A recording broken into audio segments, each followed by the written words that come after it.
Welcome today to the Good Medicine Podcast. I have with me a dear friend of mine, Ryan Watts, who's the CEO of Denali Therapeutics, one of the co-founders of the company. Ryan is a scientist by training. He got his undergraduate degree at the University of Utah, I think in biology is your bachelor's degree, right. and then a PhD at Stanford University in biological sciences. And we're just excited to have him. Denali's a company that focuses on a really interesting area of research, which is trying to develop new good medicines for the brain and brain-related diseases. So we're going to talk about that today and talk about the challenges and the opportunities that exist and the approaches that Ryan's developed. He has some very unique ways of trying to treat diseases in the central nervous system. And to start out, though, I just wanted to ask, I think I try to ask everybody, how did you end up here? So how did you decide you wanted to be a scientist, and what was it early in your life that kind of had put you in that direction? I know a little bit about you and your family. You've got a lot of construction workers in your family, and one scientist. So where did that come from? Yeah. Well, Dave, great to be here and great to have a conversation today. And I think it was pretty much by chance. You know, I as I grew up, I didn't really imagine that being a scientist is actually a career. Yeah. You know, I just thought, well, my father was an architect. I have a couple brothers that are developers and do construction, as you mentioned. And then what happened, I'm the youngest of 7, and each one of us picked a different world, you know, to go after. I had my third brother became an artist, does a lot of graphic design work. My fourth brother was a lawyer. Fifth brother was a physician. And my sister, who's been incredible taking care of my family, you know, her and her husband are fantastic people. And then somehow I came across science. I think the way it really came to be was I thought that I was probably going to do medicine, and I loved biology. I loved chemistry. In fact, as a high school student, chemistry was my first passion. I loved the rules of chemistry and thought they were brilliant, even though I couldn't see them. I could follow these rules. Yeah. And it led to, you know, pursuing, I guess, initially pre-med. I worked at Primary Children's Hospital as a pediatric technician for 2 years. My mother was a volunteer there for 35 years or 40 years. And so I would work there. She would be there every Monday. It was great memories. And then I took cell biology and genetics at the University of Utah, and it just opened my eyes. I'm like, I love this. This is where I need to go. And that began my career in science. That's awesome. Yeah, I think there's always that point where the light switch turns on and it just says, this is what I want to do. And I have very similar type of experience as well, that started in chemistry and then ended up in biology. I find biology learning, it's kind of self-fulfilling, right? It's like, this is why I am who I am and the way my body works. It's been exciting. So you went from Utah to Stanford. What'd you study there? What was your PhD? So what actually started my scientific career was studying how the synapses form, you know, which are basically the connections between nerve cells in the brain and make up our thought and emotions, everything, you know, sort of originate from these communications between these cells. And I studied that at the University of Utah in a model organism in fruit flies. And to this day, my family gives me a hard time for working with fruit flies. I love flies, love fly fishing, love everything about flies. They're very powerful genetic organism. And then went to Stanford and studied how the nervous system develops. Not only how are connections formed, but how are they eliminated as part of experience dependent learning. And that was my experience at Stanford. And you know, I think what was a little unusual is when I started as a graduate student, I was already a father. I had a 9-month-old son, and so there was no. I didn't take a lot of time picking a lab, and I really wanted to jump right in. Yeah, go after it, and I think that was ultimately where I think I really loved initially chemistry, biology, biochemistry, but then the nervous system, right? And I still feel like the nervous system, the brain, is uncharted territory. Yeah, there's so much to be understood. It's an extraordinarily difficult area to try to invent medicines for. And I think if I had known that, I may have made a different decision. I may have gone after cancer or something where we've seen a lot of success in the last decade or two. But but I think we're making progress there. Yeah, no, it's I feel the same way, that it is the uncharted territory, the undiscovered country out there, that your brain. How much do you think? What % do we actually understand about our brain? I think most people would probably think we know more than we do. But what's your guess in terms of what you think? How much? It was interesting. I think one of the reasons I chose biology over chemistry is I felt that somehow chemistry was a very mature science. Physics seemed to be mature. I know there's still major advances in chemistry and in physics, but biology was also the unknown. Or at least, if you think about it, we just barely understood 50, now 70 years ago, the structure of the of DNA which gives rise to our blueprint.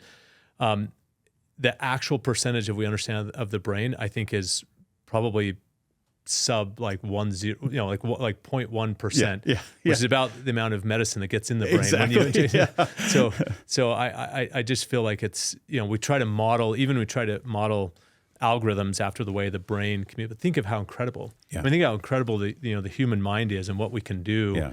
It's just unbelievable. And the challenge is we don't really know even the ways that it goes wrong.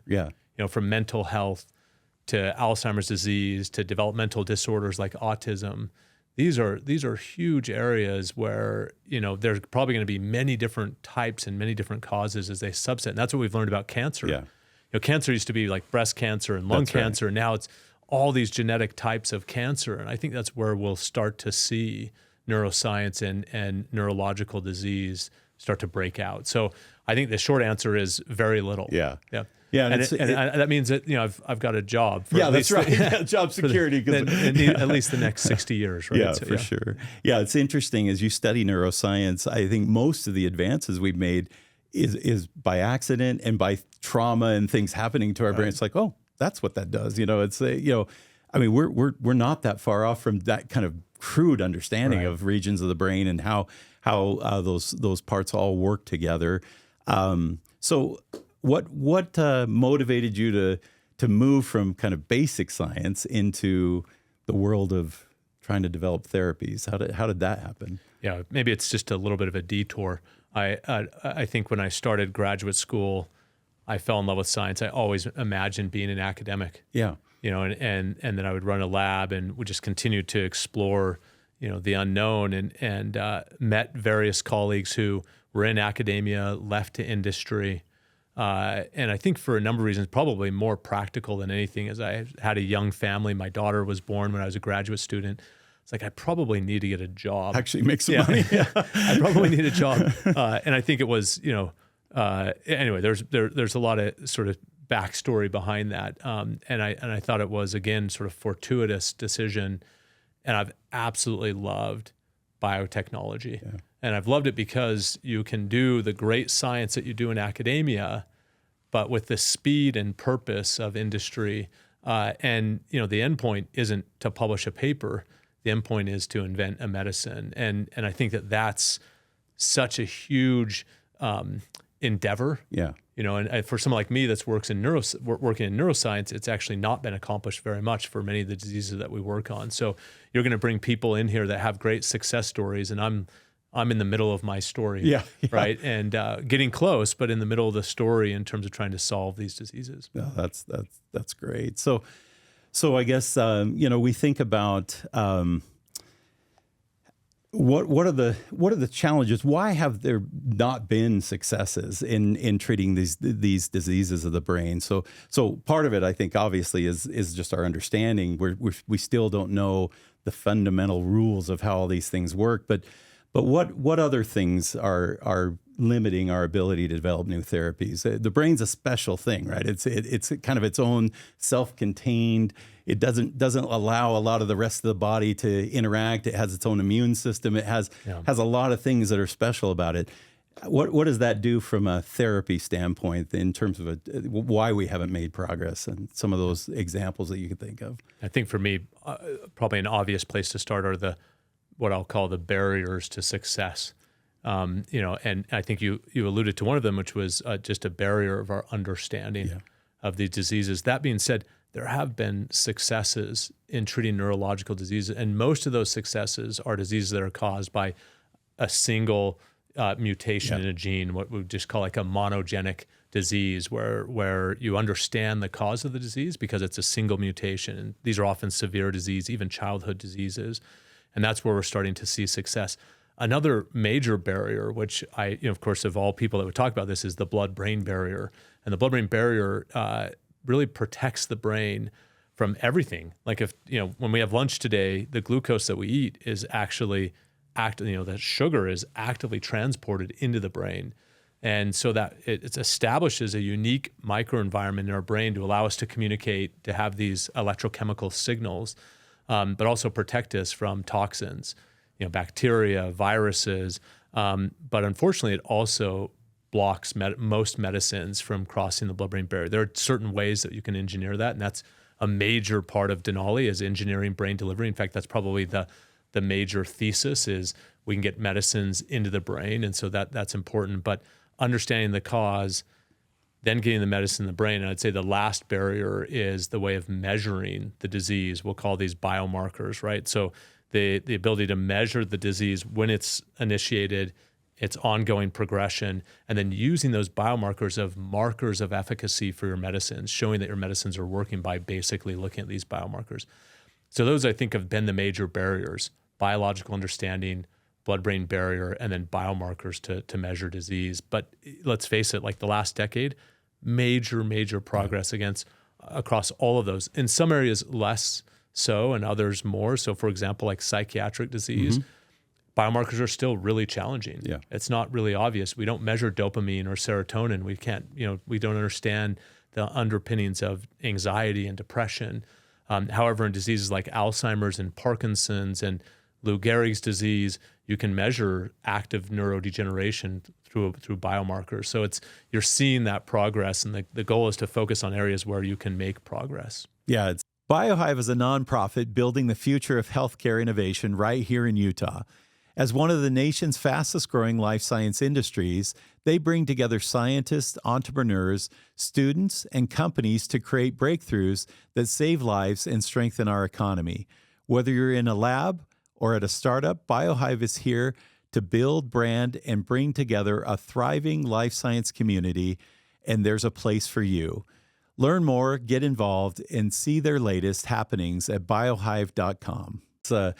It's awfully hard to think, you can't go in and sample the diseased tissue. It's not, no one's signing up to have their brain biopsied, right?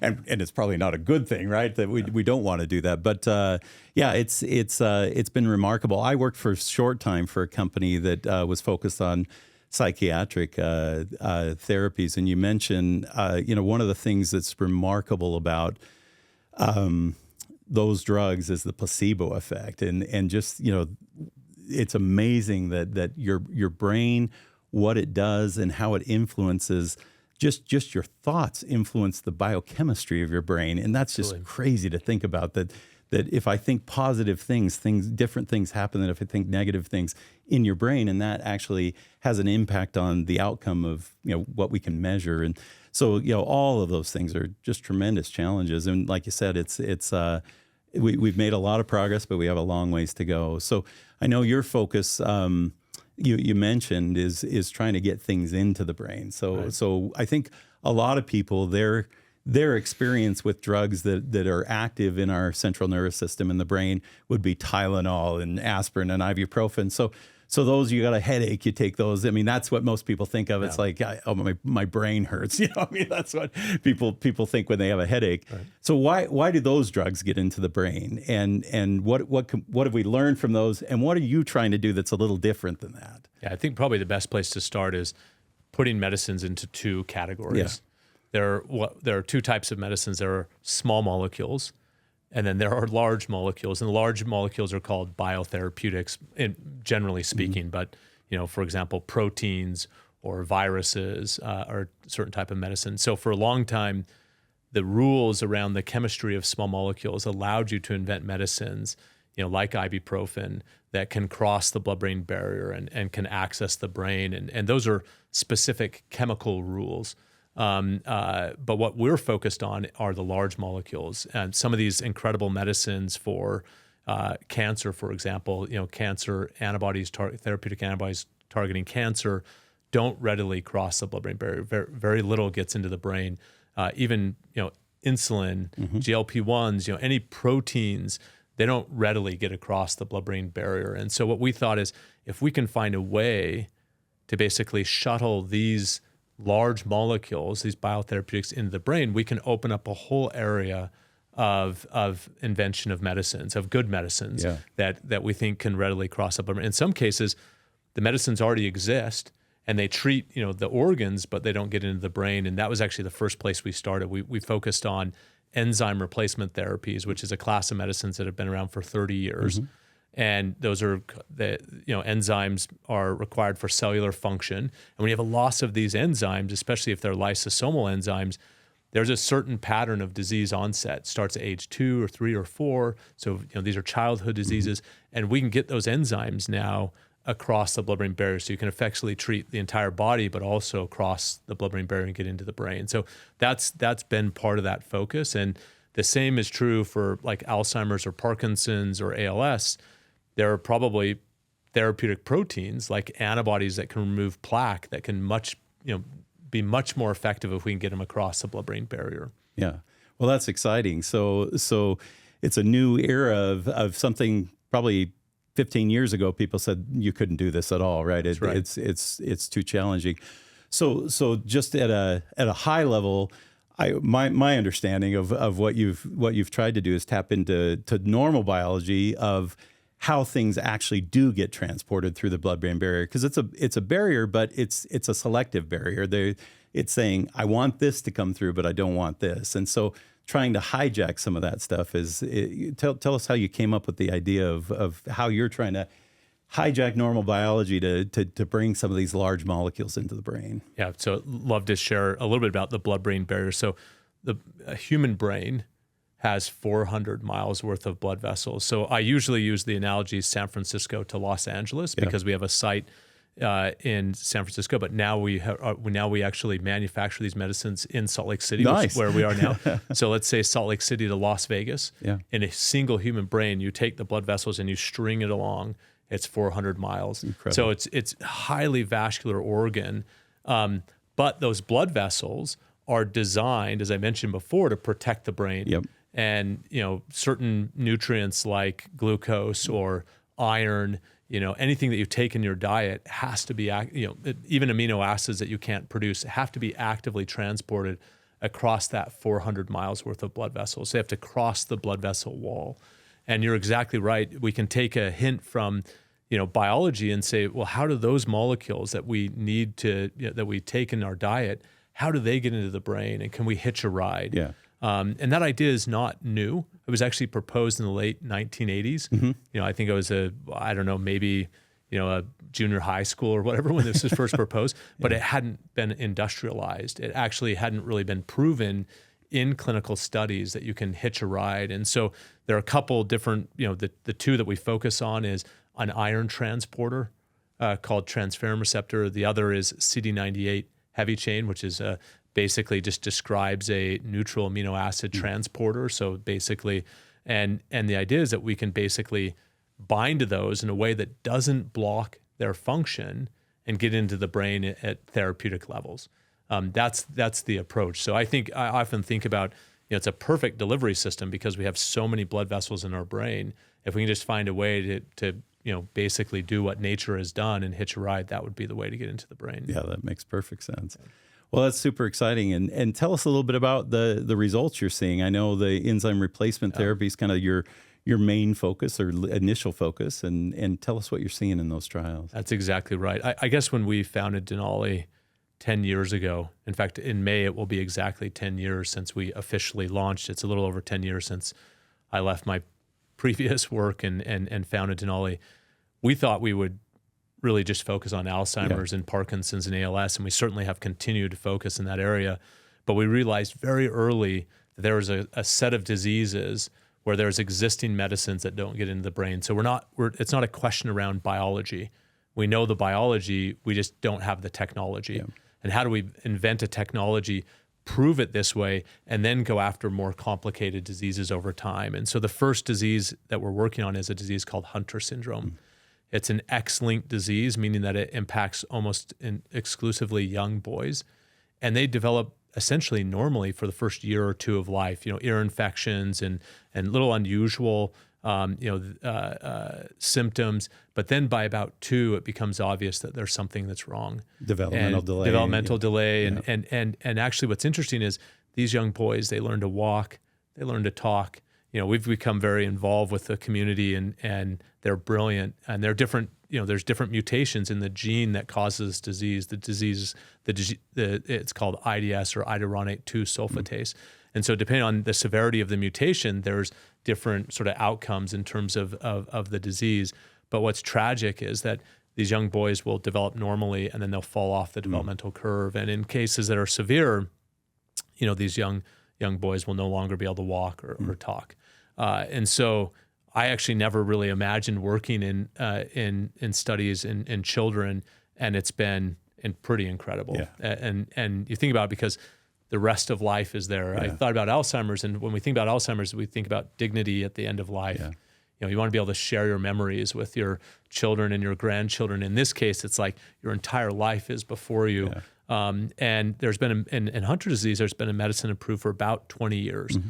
And that medicine will treat like the liver and the spleen and bone and muscle somewhat effectively.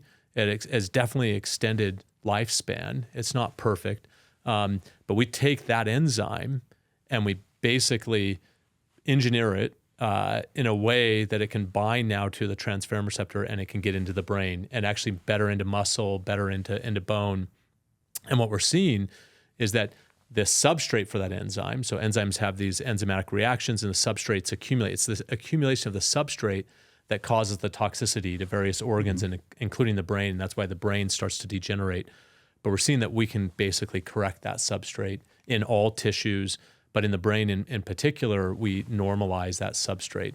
And so if we're able to intervene early enough, those young boys have normal trajectory. And of course, we've been in the study now for almost 4 years. We're submitting our first BLA, so biologics licensing application, so our first medicine to be approved using this technology. The name of the medicine is tividenofusp alpha, which is complex name, but basically it's the enzyme engineered to cross the blood-brain barrier. And what we've also noticed is that we can also more effectively treat other parts of the body. When we think about hearing and height, and so that's interesting. And this is going to be a class of medicine. So next to Hunter syndrome is a disease called Sanfilippo and Hurler, and there's a long list of enzyme replacement therapies where we can basically now engineer these to cross the blood-brain barrier and to effectively treat the body. That's incredible. So do you think that your data that you're generating now and the results that you're seeing offers hope for things outside of enzyme replacement therapy? Can you use this technology to address other diseases in the brain? Yeah, so that's exactly the idea, is that you prove the technology and then you apply it to Alzheimer's, specifically Parkinson's disease. And we have a number of medicines that will be in clinical trials soon using this transport vehicle technology.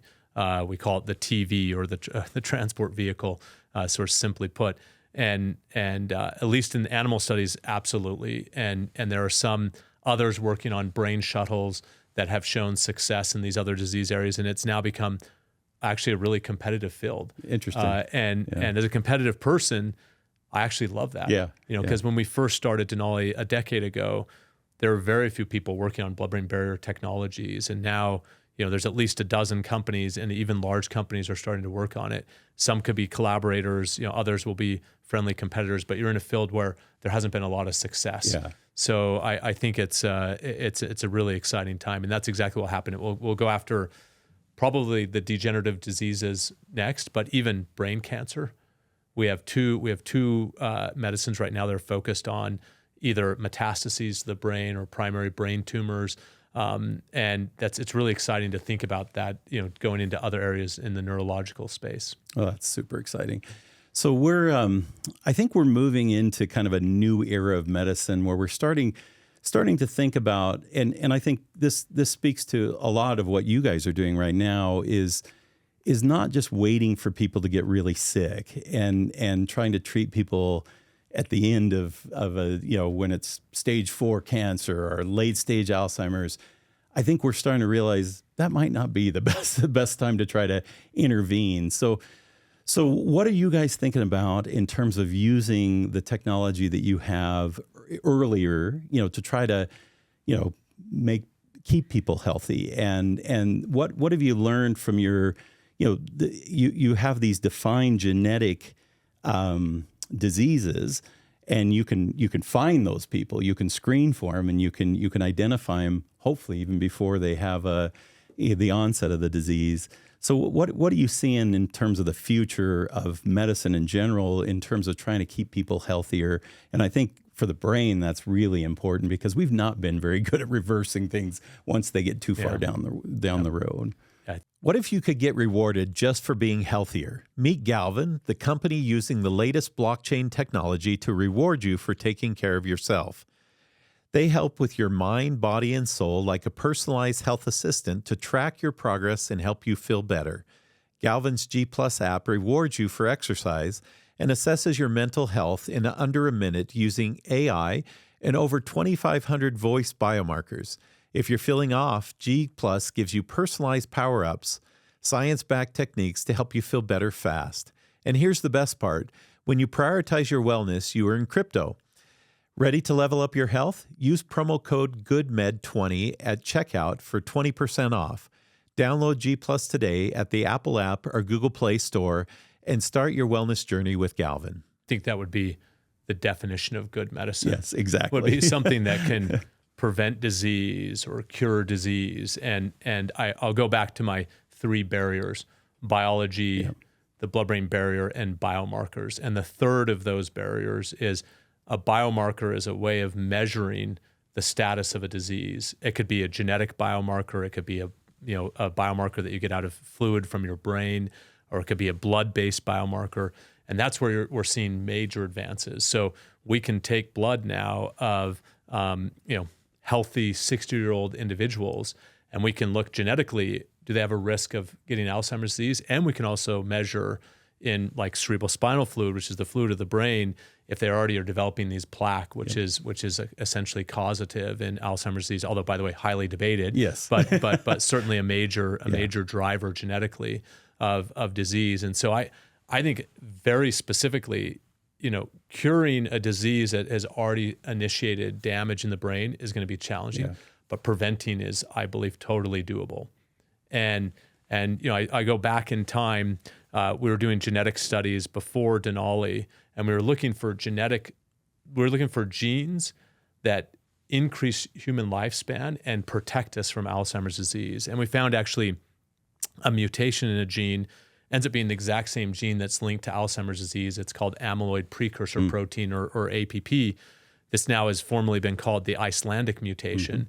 It's highly protective in Alzheimer's disease. And what does it do? It produces less amyloid, right? And so I think the way you can imagine this is, in our mid-50s, in our 60s, we take some of these good medicines that have been engineered to cross the blood-brain barrier, and we eliminate those seeds of those plaques, and then we don't basically form these plaques over time, would then cause disease. And so that's, I think, the vision. I understand, like, we're in a very skeptical time in the world. Okay, there's skepticism around biotechnology, around academia, around medicines, but the reality is science and truth is truth. And if we can find a way to prevent these diseases and take those medicines in advance of actually seeing the neurological decline, it's going to be very powerful. And I can tell you as a scientist, that's exactly what I'll do. There are a few medicines that are approved. I will measure the amount of plaque that I have as I age, and I would rather proactively remove it rather than be in a situation where I'm starting to have short-term memory deficits and then have to take a medicine at that point. No, I am completely in the same boat with you on that.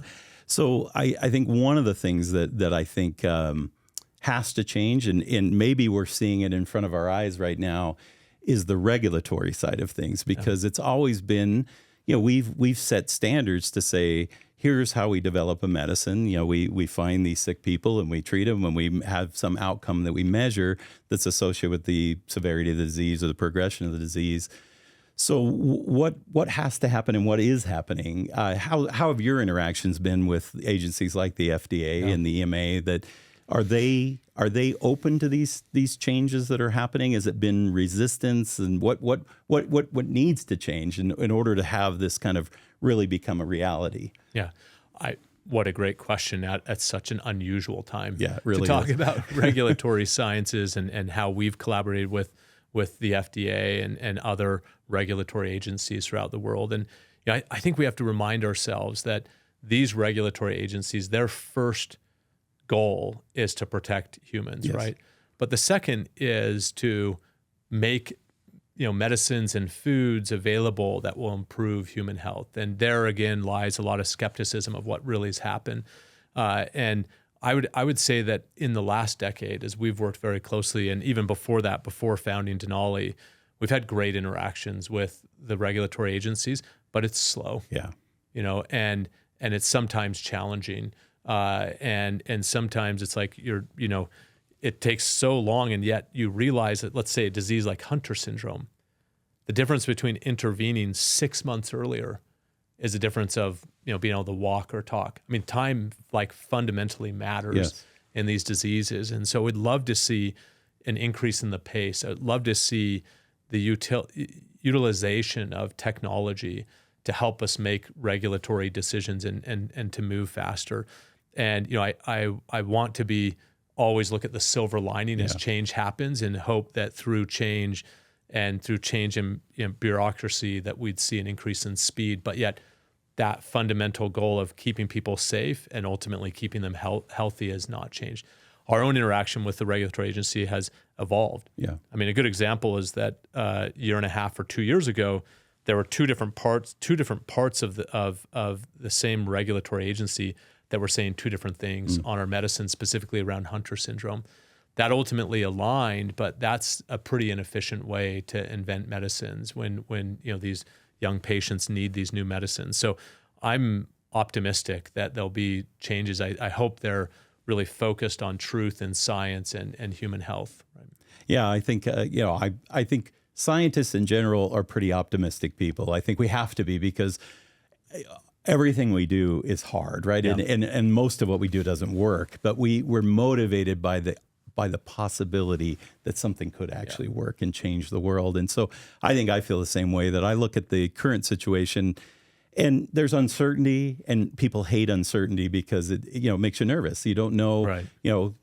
Is the path that I was on, last month, is it the right path this month, right? And when there's not clarity there, it scares everybody. It obviously scares the investment community, which unfortunately we have to interact with, because what we do is expensive. It's hard to develop these medicines.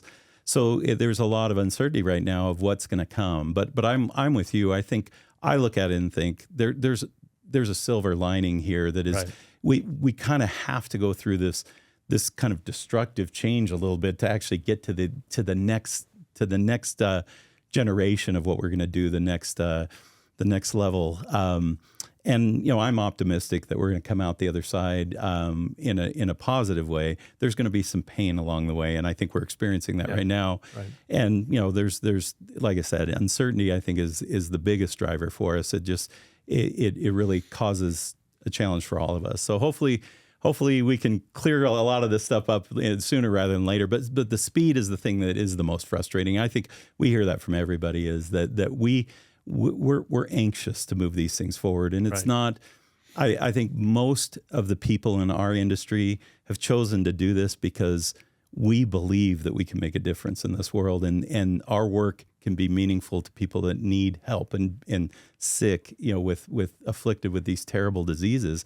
We can make a change in the world. That's what gets me up in the morning. That's what excites me, and we can't move fast enough. I think that's the challenge. But there is that pendulum that swings back and forth, and unfortunately, the regulatory agencies are always in a no-win situation, because if they swing too much and say we're really focused on safety and you really got to prove, it's going to slow things down. And if you swing the other way and say, well, let's just let things go, then you have a safety issue. Then so they're kind of damned if they do, damned if they don't. So it's really hard to end right up in that sweet spot. And I think unfortunately, that's the nature of the government in general, and certainly regulatory agencies. It's hard. So it's tough to be on the other end, though, as a small company, especially because we don't have the luxury of having multiple shots at things. We kind of have to do it right, the first time, and that makes it really challenging. So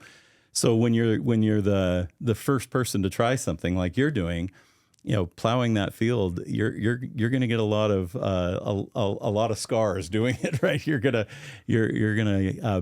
take a lot of the hits going along because you're the first one to try something. Like you said, a lot of times there's multiple entities within the regulatory agency that are collaborating or trying to say, hey, we want you to do this, and somebody's saying, I want you to do something completely different, and trying to reconcile that. It's not easy what we do. It's but once again, I think the selection for people like you and I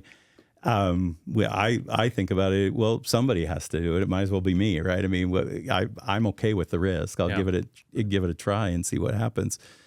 But I think thinking ahead and what gives you hope, and what do you look forward to say, there's good times coming, and to me, with all the things and the uncertainty going on right now, I really believe that we are in a real golden age where I really feel that there's a transition happening where we're going to come out this other side, and we are going to have medicines and approaches that keep people healthy and prevent diseases very different than we've had before. But what motivates you? What gives you hope for the future? Yeah. I think everything you said is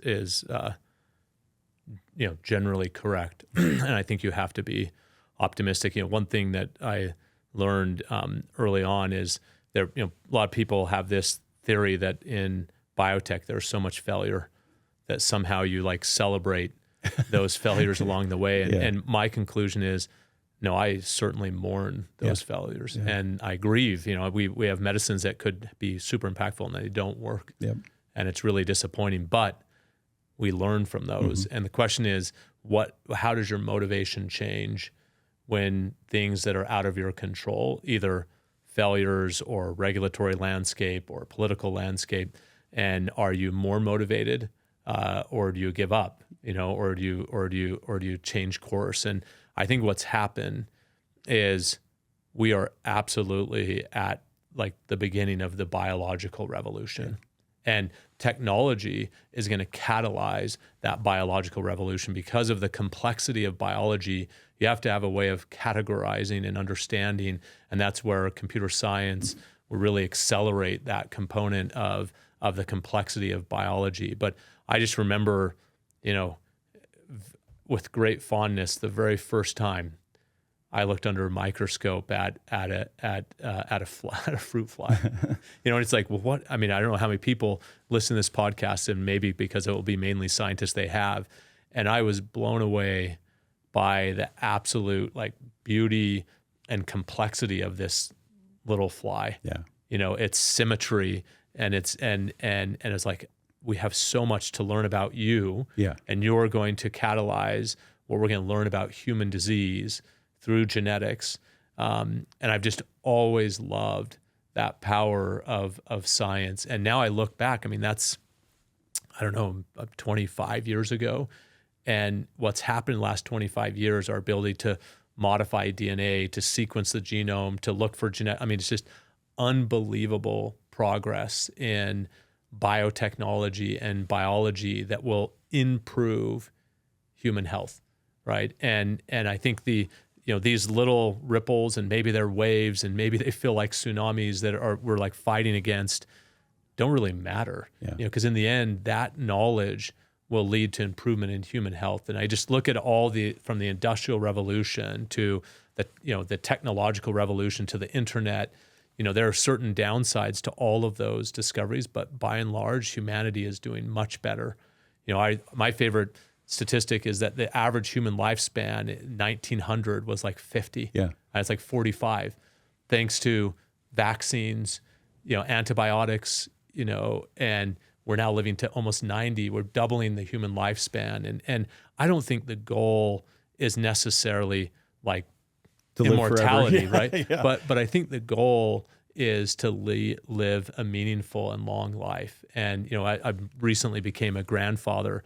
I'd love to see my grandson grow up, and I'm a young grandfather, and so I will see him up, but maybe see him grow up. Maybe I'll see him get married, and maybe he'll have great grandchildren like my parents. And so I think it's, that's what we have. Yeah. And so the thing that makes me super hopeful is that I'm seeing that acceleration of understanding of disease, of invention of technologies, like blood-brain barrier technologies that we work on, biomarkers that allow us to assess disease. But in the neurological diseases, we have so much more to go. I think even like psychiatric disease especially, I'd love to have biomarkers to be able to say, what is it that's causing that, relentless anxiety or depression? That would be very powerful. But you see that in certain areas. And so I do think it's an incredible time to be a scientist, an inventor, a founder, and there's uncertainty, but I think that's kind of how it's been in humanity for decades. Yeah, absolutely, forever. Yeah. That's right. Well, Ryan, this has been awesome. I know you mentioned earlier that you like the outdoors, and so when you talk about good medicine, a lot of times good medicine is doing things that you enjoy, and tell me what you do for fun. I know you like to fish. You mentioned you like flies and like putting flies on the end of a hook. So that's right. Yeah. COVID changed a lot of people's lives, and people took on hobbies that became a lifestyle. And for whatever reason, my wife and I decided that we'd become ranchers, starting in 2020. And really, it's really an obvious thing for scientists to do. She runs a country western store with my daughter in Camas, Utah, of all places. And it's an amazing store. Go check it out. That's right. It's Bolt Ranch. That's right. Yeah, Bolt Ranch. So our ranch is Bolt Ranch, and the store is Bolt Ranch Store. And so I'm lucky every so often she lets me sell cowboy boots on a Saturday afternoon. But now, since it's spring, I have this long list of ranch chores, and most of it's mending fences, building fences, moving animals from different pastures. And so what I do is I think of all the problems we're trying to all the problems we're trying to solve, and all these challenges at Denali, while I'm out there, doing manual labor and trying to, invent new ideas or take a new approach.